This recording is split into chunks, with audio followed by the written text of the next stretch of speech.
Hello and welcome to new lectures. This video will be discussions about LCM and HCF. बच्चों, आज इस class में हम सीखने वाले हैं कि LCM and HCF क्या होता है। यानी कि LCM का हम फुल फॉर्म बोले तो लीस्ट कॉमन मल्टीपल, जिसे हम लघुत्तम समापवर्त कहते हैं, तथा महत्तम समापवर्त या फिर HCF को हम कहें तो हाईएस्ट कॉमन फैक्टर होता है, जिसे हम हिंदी में बोलते हैं महत्तम समापवर्तक। तो आप लोग आज की इस क्लास में इंटरेस्टेड है? यदि आप लोग आज की इस क्लास में इंटरेस्टेड हैं तो आप लोग चैनल को सब्सक्राइब कीजिए और वीडियो को लाइक करते हुए अपने दोस्तों में इस वीडियो को पहले शेयर कीजिए। कर दिया शेयर आप लोगों ने? तो चलिए आज की इस क्लास को हम कंटिन्यू करते हैं। देखिए बच्चों, हमारा टॉपिक जो है लघुत्तम समापवर्तक, जिसे हम कहते हैं LCM। LCM क्या होता है, इसे किस प्रकार से, कितनी इसकी विधियां होती है, किस प्रकार से इसे हम क्वेश्चनों को कैसे हम इसके सॉल्व कर सकते हैं, उसके बारे में आज हम एकदम डिटेल से आप लोगों को बताने वाले हैं। इस क्लास को आप लोग अधिक से अधिक दोस्तों शेयर जरूर कीजिएगा और वीडियो को लास्ट तक देखिएगा, जिससे आप लोगों को इसका कोई भी कॉन्सेप्ट मिस ना हो। तो चलिए देखिए, LCM बोले तो लघुत्तम समापवर्तक क्या होता है। बच्चों, लघुत्तम समापवर्तक को हम दो प्रकार से भाग सॉल्व करते हैं। पहला है इसको भाग विधि एंड सेकंड है गुणनखंड विधि।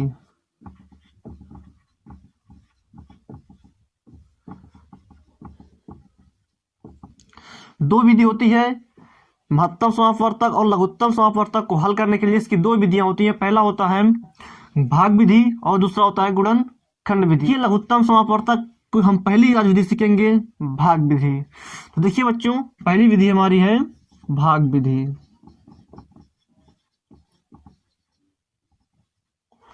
तो भाग विधि से हम किस प्रकार क्वेश्चनों को सॉल्व करते हैं आप लोग देखिए। जैसे हम एक एग्जांपल लें आपके लिए, 2, 6, 8 का हमें LCM ज्ञात करना है। 2, 6, 8 का LCM ज्ञात करना है भाग विधि द्वारा। तो जब भी बच्चों आपको भाग विधि द्वारा LCM ज्ञात करना हो तो आपको इस क्वेश्चन को पूरा आपको इस टाइप से एक फॉर्म बनाना है और इसके बाद यहाँ पे लिखना है 2, 6 एंड 8। ठीक है बच्चों। अब आपको बच्चों यहाँ पे कुछ चीजें आपको मालूम होना चाहिए। फर्स्ट, 2 से विभाज्यता का नियम, 2 से विभाज्यता का नियम, एंड दूसरा 3 से विभाज्यता का नियम, और तीसरा है 5 से विभाज्यता का नियम। ठीक है, ये 3 चीजें आपको मालूम होना चाहिए। तो 2 का विभाज्यता का नियम क्या कहता है कि आपका जो इकाई का अंक होना चाहिए वो तो 0 हो या 2 हो या 4 हो या 6 हो या 8 हो, तब हम उस संख्या को 2 से भाग दे सकते हैं। तो 2 का नियम क्या कहता है, जिसका इकाई का अंक क्या होना चाहिए, सम संख्या हो, यानी इवन नंबर्स हो या फिर सम संख्या हो, उसे हम 2 से डिविजिबल कर सकते हैं, 2 से भाग उसमें दे सकते हैं। ठीक है। अब 3 का नियम क्या होता है बच्चों? 3 के नियम मैं आपको 2 तरीके से बताने वाला हूं। तो 3 का नियम पहले देखिए क्या होता है। 3 का नियम, तो आप संख्याओं को, जितनी भी संख्या आपको दिया रहे, या तो सबसे पहले 3 से जो भी संख्या हो वो 3 से पूरा विभाज्य हो जाए, यानी पूरा 3 से कट जाए, उसमें पूरा 3 से भाग चला जाए। पहला तो ये हुआ। सेकेंड नंबर क्या होता है, 3 आप क्या करेंगे, जितनी संख्याएं हों उसको आप ऐड कर लीजिए। जैसे हमारे पास मान लीजिए दिया हुआ है 27। ठीक है, तो इसमें 2 डिजिट दिख रहे हैं, 2 and 7, तो दोनों को आप ऐड करेंगे, कितना आएगा, 9 आएगा। 9 जो है 3 से डिविजिबल है, तो इसलिए ये संख्या जो 27 होगी ये 3 से क्या होगी, डिविजिबल होगी, यानी 3 से इसमें पूरा भाग चला जाएगा। इसमें हम 3 से इसे विभाजित कर सकते हैं। राइट बच्चों। तो अब देखिए इस क्वेश्चन को कैसे सॉल्व करेंगे। तो यहाँ पे आपको बच्चों दिख क्या रहा है, पहले यहाँ पे 2 दिख रहा है, यहाँ पे इकाई अंक 6 दिख रहा है, यहाँ पे इकाई अंक 8 दिख रहा है, यहाँ पे हमें इवन नंबर दिख रहा है, यानी कि सम संख्या दिख रही है। तो हम यहाँ से 2 से भाग देंगे तो 2 एक कम 2 हो जाएगा। 2 से 6 में भाग देंगे तो 3 बार जाएगा, और 2 का 8 में देंगे तो 4 टाइम्स जाएगा। इसके बाद फिर क्या करना है, आपको फिर से देखना है कि हमारी जो संख्या है वो इवन नंबर तो कहीं नहीं है। तो यहाँ पे भी 4 हमारा इवन नंबर है, तो क्या करना होगा, यहाँ से 2 से फिर से भाग देना होगा। 1 में तो 12 जाएगा नहीं, 3 में भी नहीं जाएगा, और 2 दूना 4 हो जाएगा। अभी भी 2 से भाग चला जाएगा। अब यहाँ से 3 से भाग दे दीजिए, 3 एक कम 3, तो बच्चों फाइनल आंसर जो हमारा होता है उसमें 1 1 आना चाहिए होता है, ठीक है। तो ये होता है भाग विधि, लघुत्तम समापवर्त की भाग विधि होती है। अब बच्चों इसमें करना क्या होता है, अब आपको जो यहाँ पे हमारा ये दिए है, जो हमारा ये रिजल्ट आया है, इस रिजल्ट को हमें मल्टीप्लाई करना होता है।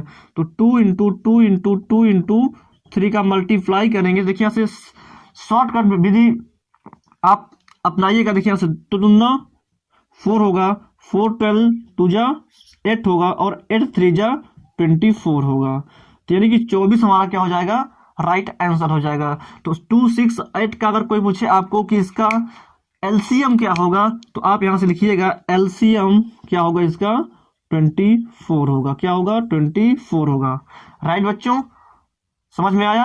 अब हम आपको नेक्स्ट एग्जांपल लेके समझाते हैं।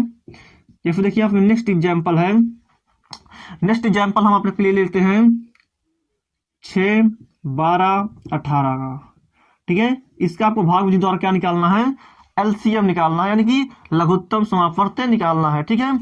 तो आपको यहाँ पे दिख रहा है इकाई अंक इसमें क्या है, 6 है, इसका इकाई अंक क्या है, 2 है, और इसका इकाई अंक क्या है, 8 है, ठीक है।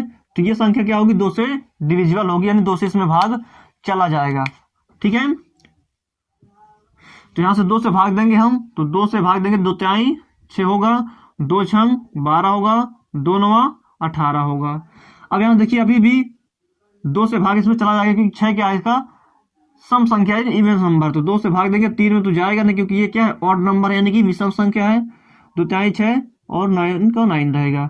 अब इससे भाग फिर से देंगे 3 से, यहाँ देखिए 3 का नियम क्या रहता है, 9 3 के डिविजिबल है, तो 3 से भाग दे देंगे, 3 1 कम 3, 3 1 कम 3, 3 3 जा 9, और 3 1 जा 3 हो जाएगा। तो यहाँ से फाइनल आंसर हमारा 1 1 आ चुका है। अब हमें जो इसका रिजल्ट होता है, इससे हमें क्या करना पड़ता है, मल्टीप्लाई। यहाँ से लिखेंगे LCM 6 12 18 is equal to 2 multiply में 2 मल्टीप्लाई में 3 मल्टीप्लाई में 3, तो 2 2 जा 4, 3 3 जा 9, 4 9 जा 36, यानी कि हमारा आंसर क्या आ जाएगा, 36 हमारा क्या हो जाएगा, राइट आंसर हो जाएगा। अब आपके लिए क्वेश्चन और है, अगला क्वेश्चन है,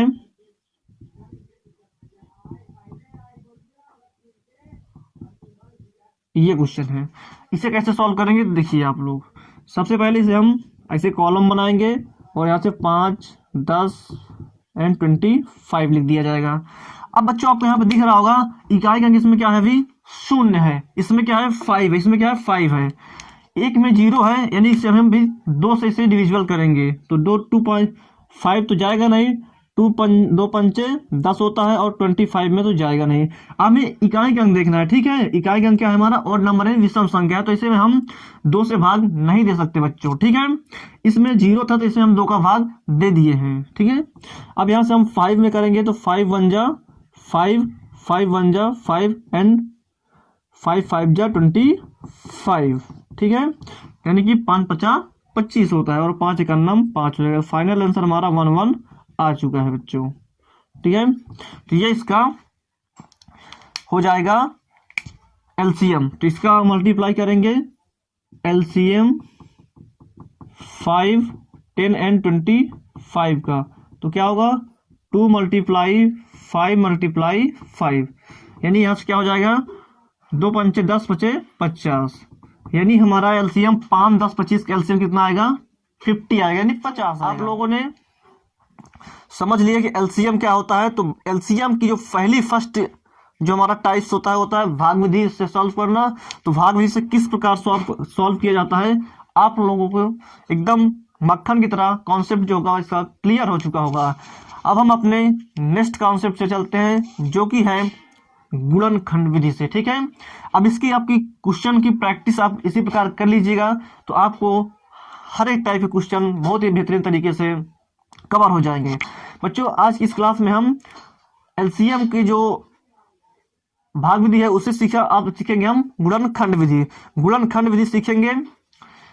गुणनखंड विधि के बाद हम फिर महत्तम समापवर्तक को नेक्स्ट सीखेंगे, और इसके बाद फिर इसकी एक क्लास हम लाएंगे ओरल प्रैक्टिस, यानी कि इसकी पूरी एक क्लास हमारी होगी प्रैक्टिस पे। तो खूब प्रैक्टिस करने वाले हैं, तो आप लोग चैनल को सब्सक्राइब जरूर कीजिएगा और अपने अधिक से अधिक दोस्तों तक भी चैनल को शेयर जरूर कीजिएगा ताकि इसका प्रॉफिट उन बच्चों तक भी पहुंच सके। तो चलिए अब हम सीखते हैं अपने गुणनखंड। हम देखते हैं अपने हमारा नेक्स्ट टॉपिक जो है लघुत्तम समापवर्तक को गुणनखंड विधि द्वारा कैसे सॉल्व किया जाता है। 7, 14 एंड 28 इसका हमें एलसीएम ज्ञात करना है गुणनखंड से। तो बच्चों गुणनखंड में क्या होता है, गुणनखंड में आप लोगों को जो भी क्वेश्चन दिया रहेगा उसका आपको अलग अलग करना होता है, ठीक है। तो यहाँ देखिए 7 का अलग करेंगे, 14 का अलग करेंगे, 28 का अलग करेंगे, राइट बच्चों। यहाँ से हम 7 का तो 7 ही होगा, 7 का 7 ही होगा। यहाँ से 14 का हम अलग से यहाँ से निकाल लेंगे, तो 2 से करेंगे तो 2 7 14 आएगा और 2 7 1 कम 7 हो जाएगा। यहाँ से 28 का निकालेंगे अलग से, तो 2 से देखिए इकाई अंक 2 8 है, तो 2 से डिविजिबल 1 2 1 2 2 4 जा 8 2 7 जा 8 8 7 1 जा 7। यहाँ से हम लिख सकते हैं 1 गुणे में 7, इसे क्या लिख सकते हैं 1 गुणे में 2 गुणे में 7, इसे क्या लिख सकते हैं 1 गुणे में 2 गुणे में 2 गुणे में 7। अब बच्चों इसमें आपको गुणनखंड में क्या करना होता है, एलसीएम में पहले जो आपको 3 का जो देखिए यहाँ पे तीन संख्याएं थी, ठीक है। तो आपको 3 का जोड़ा पहले बनाना है, तो यहाँ देखिए तीनों का जोड़ा 7 7 बन गया। तो यहाँ से हम पहले क्या करेंगे 7 मल्टीप्लाई में। अब आपको अगर 2 का जोड़ा बन रहा है तो 2 का जोड़ा बना लीजिए। तो 2 का जोड़ा देखिए यहाँ से बन रहा है, ये 2 का बन रहा है, तो यहाँ से 2 का जोड़ा बन गया 2, ठीक है। अब यहाँ पे देखिए जो शेष बचे उससे भी लिख लेना चाहिए, तो यहाँ से इसे भी लिख लिया जाता है। तो यहाँ से क्या हो जाएगा आंसर 2 दूना 4 7 28, यानी इसका एलसीएम कितना आ जाएगा 28, यानी 28 ही आ जाएगा, ठीक है। बहुत इजी क्वेश्चन था ये। अब थोड़ा अलग टाइप क्वेश्चन करवाते हैं जिससे आप लोगों को और अच्छे से तरीके से समझ में आए। 15 21 और फिर आपको 27, इसका आपको एलसीएम निकालना है फैक्टर विधि से, यानी कि गुणनखंड विधि से, ठीक है। ये कैसे करना है, पहले आप 15 का अलग से निकाल लीजिएगा, 21 का अलग से निकाल लीजिएगा और 27 का अलग से निकाल लीजिएगा। बच्चों आपके लिए मैं एक चीज बताना चाहता हूं कि एलसीएम निकालने की सबसे बेस्ट ट्रिक जो होती है वो होती है भाग विधि, ठीक है। एलसीएम कभी भी आप निकालिएगा तो आपको भाग विधि का ही प्रयोग करके एलसीएम निकालिएगा, तो आपको बहुत ही इजी लगेगा और बहुत ही जल्द ही आपका आंसर आ जाएगा। लेकिन अब जब वैज्ञानिकों या साइंटिस्टों द्वारा जो रूल बनाए गए हैं उसको फॉलो करना तुम्हारा धर्म है या कर्तव्य है, या फिर कहे तो हमें मजबूरी है एक तरीके से, उसे भी करना पड़ेगा, है ना। यहाँ देखिए इसे हम 15 है, यहाँ 21 है और यहाँ पे 27 है, ठीक है। तो यहाँ पे आपको दिख क्या रहा है, यहाँ से आप 3 के देखिए 1 + 5 को जोड़ेंगे कितना आएगा 6 जो कि 3 से डिविजिबल है, तो इसे 3 से भाग दीजिए, 3 × 5 = 15 आएगा और 5 × 1 = 5 आ जाएगा।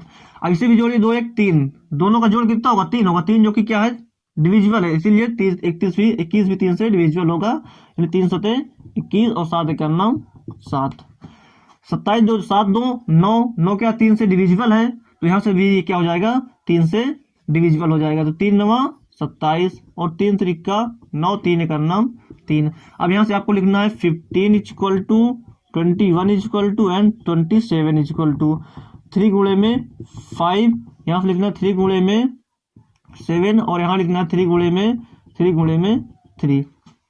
अब बच्चों आपको क्या करना है, अब पहले आप यहाँ से देखिए 3 का जोड़ा बन रहा है, एक तो इसे बना लीजिए, तो यहाँ से 3, अब 2 3 शेष बच रहे हैं, इसे भी लिख लीजिए। इसके बाद बच्चों यहाँ से 7 और 5 इसे भी शेष कर लीजिए, ठीक है। अब इसका मल्टीप्लाई कीजिए, 3 3 9 गुणे में 3, तो 9 3 27 हो जाएगा, ठीक है। तो यहाँ से हम क्या कर लेते हैं, इसे 27 हो जाएगा।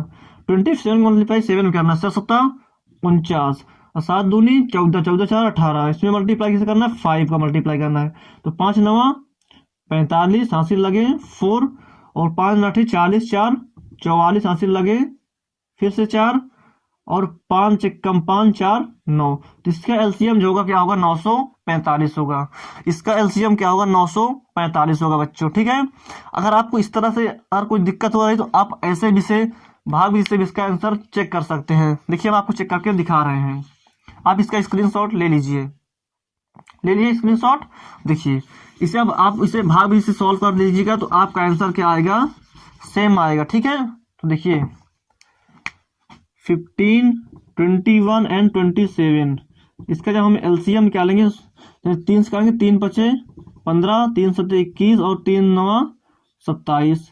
यहाँ से भी 3 से करेंगे, 3 3 9, 7 तो कटेगा नहीं, 5 भी नहीं कटेगा, 3 एकम 3, 7 से भी नहीं कटेगा, 5 5 से काटेंगे, 5 एकम 5, 7 नहीं कटेगा, 7 एकम 7। ठीक है, अब इसे मल्टीप्लाई, वही तो आ गया, देखिए यहाँ पे ये पूरा वही आ गया। तो यही क्या हो जाएगा इसका 945, ऐसे में भी आएगा और ऐसे में भी आएगा। किसी विधि से आप लगाइए, चाहे भाग विधि से या गुणनखंड विधि से, दोनों विधि में आपका आंसर सेम आने वाला है। तो बच्चों आज की इस क्लास को यहीं तक रखते हैं।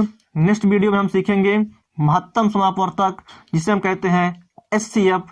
इसके लिए आपको इसकी भी 2 विधि होगी, पहली गुणनखंड विधि और भाग विधि। तो बच्चों आपको क्लास कैसी लगी नीचे कमेंट बॉक्स में जरूर लिखिएगा और अपने अधिक से अधिक दोस्तों में इस वीडियो को शेयर जरूर कीजिएगा और हमारे चैनल को सपोर्ट कीजिए, ताकि आप लोगों के लिए इसी प्रकार की वीडियो सब्सक्राइब करके बेल आइकन जरूर प्रेस कीजिए, जिससे हमारी आने वाली लेटेस्ट वीडियो आप लोगों के लिए तुरंत उपलब्ध हो। तो बच्चों मिलते हैं आपको नेक्स्ट लेक्चर में, तब तक के लिए बाय बाय।